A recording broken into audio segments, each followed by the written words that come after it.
പരപുരുഷ ബന്ധം ആരോപിച്ച് നിരന്തരം പ്രശ്നങ്ങൾ, ഒടുവിൽ അതിക്രൂരമായ കൊലപാതകം. പാൽ സൊസൈറ്റിയിൽ താൽക്കാലിക ജീവനക്കാരിയായിരുന്നു റീന. ഡ്രൈവറായ പ്രതി മനോജ് താമസ സ്ഥലത്ത് റീനയെ ആക്രമിക്കുകയായിരുന്നു. പുലർച്ചെ 2 മണിയോടെയായിരുന്നു സംഭവം. ഇഷ്ടിക കൊണ്ട് തലയ്ക്കടിച്ചു. തല ഓട്ടോറിക്ഷയിൽ ശക്തമായി ഇടിപ്പിച്ചു. ശേഷം ജാക്കി ലിവർ കൊണ്ടടിച്ചു. ഗുരുതരമായി പരിക്കേറ്റ റീനയെ കോട്ടയം മെഡിക്കൽ കോളേജ് ആശുപത്രിയിൽ എത്തിക്കും മുൻപ് മരണം സംഭവിച്ചു.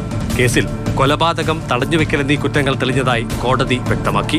പ്രതിയുടെ മനോജിന്റെ വീട്ടിൽ വെച്ച് പ്രതി അദ്ദേഹത്തിന്റെ ഭാര്യയെ അതിക്രൂരമായി കൊലപ്പെടുത്തിയെന്നുള്ളതാണ് കേസ്.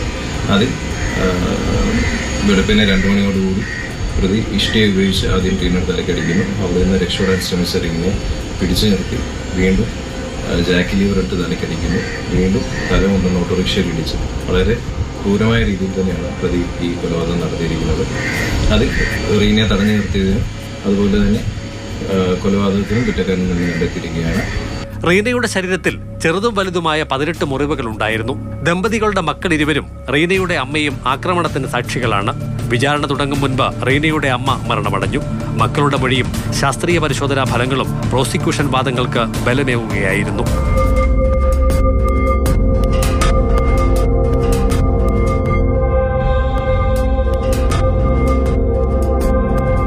മാതൃഭൂമി ന്യൂസ്, പത്തനംതിട്ട.